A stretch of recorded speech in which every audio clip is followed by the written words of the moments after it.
नमस्कार भाइयों, कैसे हैं आप सब। उम्मीद करते होंगे आप सभी अच्छे होंगे। आज के वीडियो में हम आपको ये बताने वाले हैं कि जो एलपी का भर्ती आया है उसमें कौन कौन सा डॉक्यूमेंट्स लग रहा है आपको फॉर्म भरने में। ये वीडियो आपके लिए बहुत महत्वपूर्ण है। क्यों महत्वपूर्ण है कि कुछ लोग सोचते हैं कि हम लास्ट डेट से 5 दिन 10 दिन पहले फॉर्म डालेंगे और मालूम चला कि उसके पास डॉक्यूमेंट्स ही तैयार नहीं हो पाता है, जिस कारण से उनको बहुत कठिनाई का सामना करना पड़ता है। एलपी के फॉर्म भरने के लिए हम लिख कर लाए हैं, आपके पास 10 डॉक्यूमेंट्स होना चाहिए। अगर 10 डॉक्यूमेंट्स में एक भी चीज़ का कमी है तो आप इस फॉर्म को फिलअप नहीं कर सकते हैं। इसलिए एक एक चीज़ को लिख कर बताने जा रहे हैं, इसलिए इस वीडियो को अंत तक ज़रूर देखना है। और जो साथी मेरे नए होंगे वो चैनल को सब्सक्राइब जरूर कर लीजिएगा और साथ में बेल आइकन दबा दीजिएगा एलपी में सफलता पाने के लिए। देखिए, पहला जो आपका इसमें डॉक्यूमेंट्स लगेगा उस डॉक्यूमेंट्स का नाम है, या तो आप आधार कार्ड दे दीजिए, या आधार कार्ड नहीं देना चाहते हैं तो इसके बदले कोई भी आईडी प्रूफ, क्या कोई भी आईडी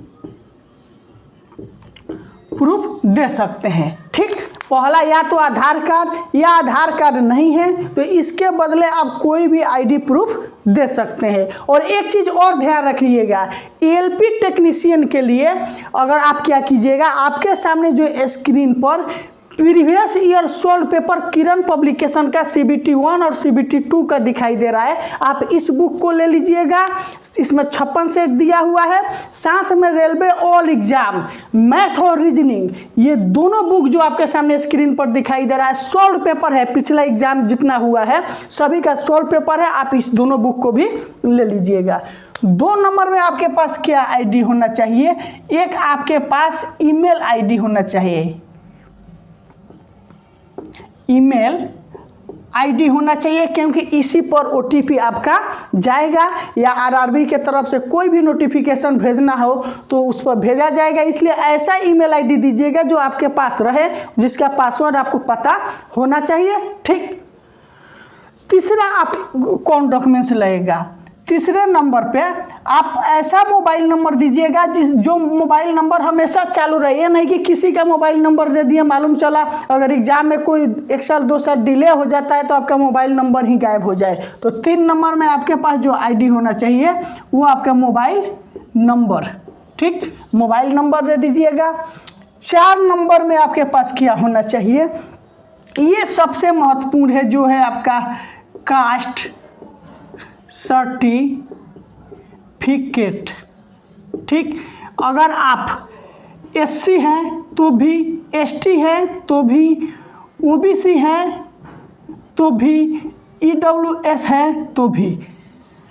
कास्ट सर्टिफिकेट बहुत महत्वपूर्ण है, क्योंकि कास्ट सर्टिफिकेट का आपका उसमें सर्टिफिकेट नंबर डाला जाता है और वही सर्टिफिकेट देना है जो आपके पास है। करंट में बनवा भी लीजिएगा और कास्ट सर्टिफिकेट दीजिएगा।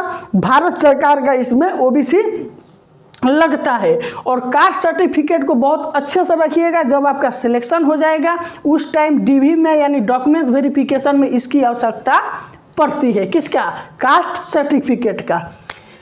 5 नंबर में देखिए कौन सा आपका डॉक्यूमेंट्स लगेगा, जो आपको एक और चीज़ अनिवार्य होना चाहिए, अकाउंट नंबर। बैंक का, कोई भी बैंक का अकाउंट नंबर दीजिएगा, क्योंकि फॉर्म फिलअप के टाइम आपसे 500 लिया जाता है। जब आप एग्जाम में बैठ जाइएगा तो 400 जो आपका एक रुपया है वो इसी अकाउंट नंबर पर रिफंड किया जाता है। इसलिए फॉर्म भरते टाइम ये सभी चीज़ अनिवार्य अकाउंट नंबर होना चाहिए। 6 नंबर में आपके पास 10th यानी 10वां का सर्टिफिकेट होना चाहिए। ठीक, 6 नंबर में आपके पास 10वां का सर्टिफिकेट अनिवार्य रूप से होना चाहिए, क्योंकि उसमें सर्टिफिकेट नंबर भी डाला जाता है। इसलिए कितने लोग होते हैं कि सर्टिफिकेट स्कूल से नहीं उठा पाते, वो अनिवार्य रूप से उठाकर एकदम सही से काम करना। ये नहीं कि थोड़ी सी सावधानी के चलते, थोड़ी सी गलती के चलते उस टाइम आपको बड़ा कुछ भुगतना पड़ जाए। 7 नंबर में देखिए आपके पास क्या होना चाहिए। 7 नंबर में अगर आप ITI किए हैं, ठीक, तो ITI डिप्लोमा किए हैं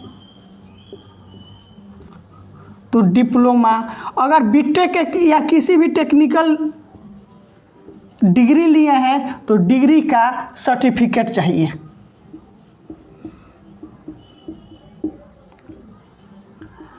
ध्यान दीजिए, ITI डिप्लोमा या डिग्री किसी भी तरह का टेक्निकल डिग्री है तो उसका सर्टिफिकेट अनिवार्य है। उसका सर्टिफिकेट आपको लगाना पड़ेगा फॉर्म फिलअप टाइम में। इसलिए जो लोग अभी नहीं उठाए होंगे अपना सर्टिफिकेट अनिवार्य रूप से उठा लीजिएगा कॉलेज से। 8 नंबर में देखिए आपके पास क्या होना चाहिए, फोटो दीजिएगा करंट का, ठीक, फोटो कैसा, करंट यानी वर्तमान में फ़ोटो खिंचा कर दीजिएगा। क्योंकि एक बार बिहार SSC में ऐसे ही हुआ था कि लोग 2014 का फ़ोटो लगा दिया था और एग्ज़ाम जब ज़्यादा दिन बाद हुआ तो उनका फ़ोटो पहचान में ही नहीं आ रहा था। इसलिए कभी भी ये सब भर्तियाँ में करंट फ़ोटो लगाने की कोशिश करना चाहिए। 6 माह साल भर के अंदर का होना चाहिए, नहीं कि ज़्यादा पुराना फ़ोटो लगाना है। छोटा चीज़ बड़ा चीज़ हर चीज़ को बता देते हैं ताकि किसी भी तरह की प्रॉब्लम आपके साथ ना हो। 9 नंबर में देखिए आपके पास क्या होना चाहिए, सिग्नेचर लगेगा आपका, साइन, ठीक, साइन भी लगेगा।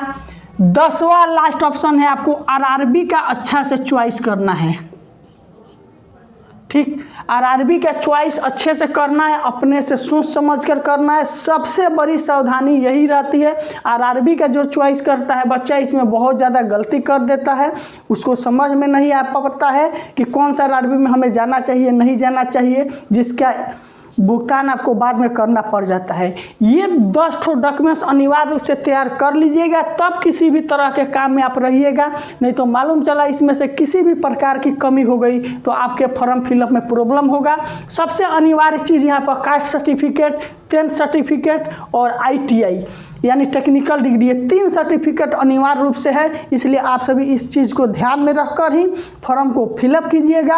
अगर और किसी भी तरह का प्रॉब्लम है तो कमेंट करके भी पूछ सकते हैं। अगर अप्रेंटिसशिप है तो अप्रेंटिसशिप का भी डिग्री अनिवार्य है, कमेंट करके पूछिए। कोई भी प्रॉब्लम होगा अगले वीडियो में लाकर उसका निदान कर देंगे। पहला आपके पास आधार कार्ड या कोई ID प्रूफ होना अनिवार्य है। साथ में आपके पास ईमेल ID होना चाहिए, मोबाइल नंबर होना चाहिए, caste certificate SC ST OBC EWS का होना चाहिए, अकाउंट नंबर होना चाहिए, साथ में आपके 10th सर्टिफिकेट होना चाहिए।